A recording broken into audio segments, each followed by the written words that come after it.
সাগর নদী আর পাহাড় বনে পাখিদের গুনগুন গুঞ্জরণে ভেসে আসে ওই সুমধুর তান, ভেসে আসে ওই সুমধুর তান। চারিদিকে শোনো আল্লাহর জয়গান। আল্লাহ মহান, আল্লাহ মহান, আল্লাহ মহান, আল্লাহ মহান।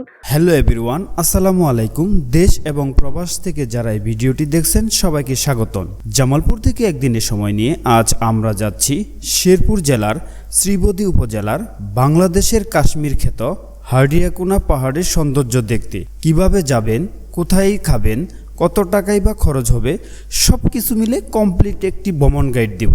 আশা করি আপনাদের ভালো লাগবে। তো চলুন শুরু করা যাক আজকের এই ভ্রমণ গল্প। আমাদের এবারের ভ্রমণ যাত্রা শুরু হচ্ছে জামালপুর মডেল মসজিদের সামনে থেকে।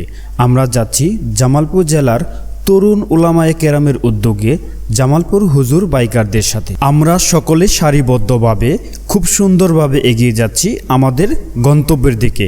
আমরা যারা জেনারেল শিক্ষিত রয়েছি, উলামায়ে কেরামের সাথে পাহাড় ভ্রমণে যাচ্ছি, আমরা নিজেদেরকে ধন্য মনে করছি। বজ্র আঘাতে ভাঙে একসাথে কঠিন পাষাণ কারা, দুর্বার বেগে দুরান্তা বেগে জাগাই ঘুমের পাড়া।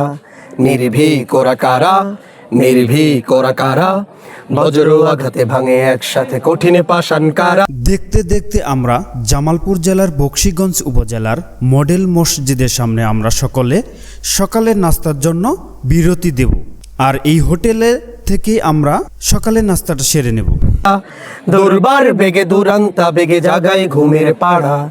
নির্ভীক ওরা কারা, নির্ভীক ওরা কারা। আমাদের প্রথম স্পট বাংলাদেশ ভারতের সীমান্ত ঘেঁষা দানুয়া কামালপুর স্থলবন্দর। এখান থেকেই ভারতের কাঁটাতারের বেড়া এবং বিএসএফ দেখা যায়। ওরা দেশের জাগ্রত চেতনা, পাড়ি দিয়ে এলো অতীতের বেদনা। ওরা দেশের জাগ্রত চেতনা, পাড়ি দিয়ে এলো অতীতের বেদনা। ওরা দেশের জাগ্রত চেতনা, পাড়ি দিয়ে এলো অতীতের বেদনা। সোনালী ভোরের সূর্য ফসল বিপুল বন্যা ধারা, সোনালী ভোরের সূর্য ফসল বিপুল বন্যা। প্রথম স্পট দেখা শেষ করে আমরা চলে আসি রাবার বাগানে। সারিবদ্ধভাবে রাবার গাছগুলো ঠিক যেন স্কেল দিয়ে মেপে মেপে লাগানো হয়েছে। এখানে কিছু সময় অতিবাহিত করে এখন যাব কিভাবে রাবার প্রসেসিং করা হয় সেখানে। হারাই ঢেউয়ের সাগর পাড়ি দেব রে, তীর হারাই ঢেউয়ের সাগর পাড়ি দেব রে। সবাই তীর হারাই ঢেউয়ের সাগর পাড়ি দেব রে। আমরা কজন নবীর মাঝি হাল ধরেছি শক্ত করে রে, তীর হারাই ঢেউ। গ্রামের আঁকাবাঁকা মেঠু পথ ধরে আমরা এগিয়ে যাচ্ছি হার্ডিয়াকুনা পাহাড়ের দিকে। ঢেউয়ের সাগর পাড়ি দেব রে, তীর হারাই ঢেউয়ের সাগর পাড়ি দেব রে।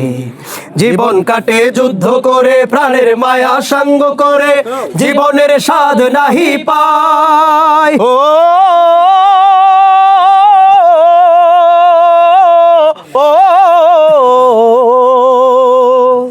পয়েন্টে কেউ অতিক্রম করবেন না। এখানে কেউ চিল্লাচিল্লি হই হুল্লোড় করবেন না। সামনে মানে ভারতের বিএসএফ আছে, ওখানে সমস্যা হতে পারে। তো সবাই আপনার সবাই একসাথে থাকবো, কেউ আপনার লাইনের বাইরে যাবেন না।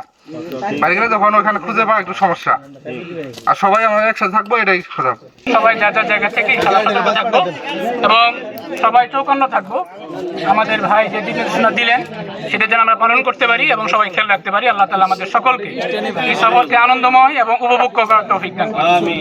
জীবন কাটে যুদ্ধ করে, প্রাণের মায়া সঙ্গ করে, জীবনের স্বাদ নাহি পায়। ঘর বাড়ি ঠিকানা নাই, দিন রাত্রি জানা নাই, চলার সীমানা সঠিক নাই। জানি শুধু চলতে হবে, এতরি বাইতে হবে, জানি শুধু চলতে হবে, এতরি বাইতে হবে। আমি যে সাগর মাঝি রে, তীর হারাই ঢেউয়ের সাগর পাড়ি দেব রে। সবাই তীর হারাই ঢেউয়ের সাগর পাড়ি দেব রে। জীবনের প্রকৃতির অপর সৌন্দর্যের এক অনন্য নিদর্শন হার্ডিয়াকুনা পাহাড়। সবুজে ঘেরা পাহাড়ের ডাল, নির্মল বাতাস আর মনোমুগ্ধকর প্রকৃতির দৃশ্য যেন এক স্বর্গীয় অনুভূতি এনে দেয়। দূর থেকে তাকালে মনে হয় সবুজের বিশাল চাদরে মোড়ানো এক স্বপ্নের রাজ্য। যারা প্রকৃতিকে ভালোবাসেন তাদের জন্য হাড়িয়াকোনা পাহাড় হতে পারে এক অসাধারণ গন্তব্য। আসুন প্রকৃতির এই অপরূপ সৌন্দর্য উপভোগ করি এবং আমাদের চারপাশের পরিবেশকে ভালোবাসি ও সংরক্ষণ করি।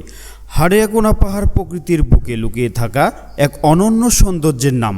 রঙে মনকে টানে না টানে না, ফুলের ওই গন্ধ কেমন জানি না জানি না, যোচনার দৃশ্য চোখে পড়ে না না না না না, তারাও তো ভুলে কভু ডাকে না, জীবনের রঙে মনকে টানে না। বৈশাখের ওই রুদ্র ঝড়ে আকাশ যখন ভেঙে পড়ে, ছেঁড়া পাল আরো ছিঁড়ে যায়। ও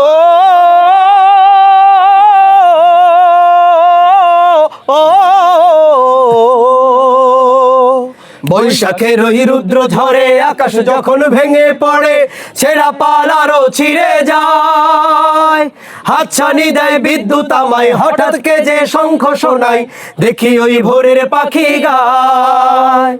তবু তোরই বাইতে হবে, খেয়া পাড়ি দিতেই হবে, তবু তোরই বাইতে হবে, খেয়া পাড়ি দিতেই হবে, যতই ঝড় উঠুক সাগরে তীর হারায়। মেঘাদল চৌরাস্তা বাজারে দিবারাত্রি হোটেলে দুপুরের খাবার খাবো। এই হোটেলের খাবারের মান মোটামুটি ভালো। বিশেষ করে এই হোটেলের শুটকি ভুনাটা আপনারা ট্রাই করতে পারেন।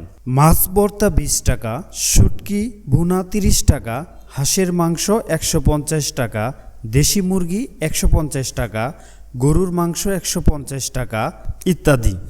আমাদের এবারের তৃতীয় স্পট লাউচাপড়া। সবুজ পাহাড়, ঘন বনভূমি আর নির্মল পরিবেশ ঘেরা এই স্থানটি প্রকৃতিপ্রেমীদের জন্য এক স্বর্গরাজ্য। শহরের কোলাহল থেকে দূরে পরিবার ও বন্ধুদের সঙ্গে আনন্দময় সময় কাটানোর জন্য লাউচাপড়া একটি আদর্শ গন্তব্য। এখানে রয়েছে মনোমুগ্ধকর প্রকৃতির দৃশ্য আর শীতল বাতাসের ছোঁয়া, যা মুহূর্তেই মনকে প্রশান্ত করে তোলে। পিকনিক, ঘোরাঘুরি কিংবা প্রকৃতির সৌন্দর্য উপভোগ সব কিছুর জন্য এই স্থানটি অসাধারণ। তাই আপনার পরবর্তী ভ্রমণের তালিকায় রাখুন লাউচাপড়া পিকনিক স্পট আর উপভোগ করুন প্রকৃতির নিখাত সৌন্দর্য। লাউচাপড়া প্রকৃতির মাঝে শান্তি আর আনন্দের এক অপূর্ব ঠিকানা। মুর্শিদ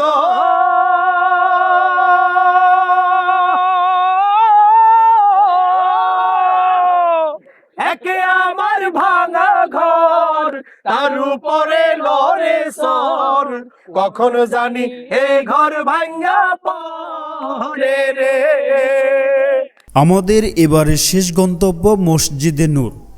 শান্তি, সৌন্দর্য আর ইবাদতের এক অপূর্ব ঠিকানা মসজিদে নূর। প্রতিদিনই অসংখ্য মুসল্লি এখানে সমবেত হন মহান আল্লাহর সন্তুষ্টি অর্জনের লক্ষ্যে। মসজিদটির মনোরম পরিবেশ, দৃষ্টিনন্দন স্থাপত্য সবার হৃদয়ে প্রশান্তি এনে দেয়। আজানের সুমধুর ধ্বনি চারপাশে ছড়িয়ে দেয় শান্তির বার্তা, আর নামাজের কাতারে ফুটে ওঠে মুসলিম উম্মার ঐক্য ও ভ্রাতৃত্ববোধ। মসজিদে নূর শুধু একটি ইবাদতের স্থান নয়, এটি শিক্ষা, নৈতিকতা ও মানবিক মূল্যবোধের এক গুরুত্বপূর্ণ কেন্দ্র। এখানে মানুষ খুঁজে পায় আত্মার প্রশান্তি এবং আল্লাহর নৈকট্য লাভের অনুপ্রেরণা। আসুন আমরা সবাই মসজিদের সাথে নিজেকে সম্পর্ক আরও দৃঢ় করি এবং সুন্দর সমাজ গঠনে ভূমিকা রাখি। মসজিদে নূর আলোকিত হৃদয়ের এক পবিত্র ঠিকানা। ভিডিওটি যদি আপনাদের একটু হলেও ভালো লেগে থাকে তাহলে আমার ফেসবুক পেজটি ফলো দিয়ে রাখবেন এবং ইউটিউব চ্যানেলটি সাবস্ক্রাইব করবেন। আবারও দেখা হবে অন্য কোনো নতুন ভিডিও নিয়ে। সে পর্যন্ত ভালো থাকুন, সুস্থ থাকুন। আল্লাহ হাফেজ। আসসালামু আলাইকুম।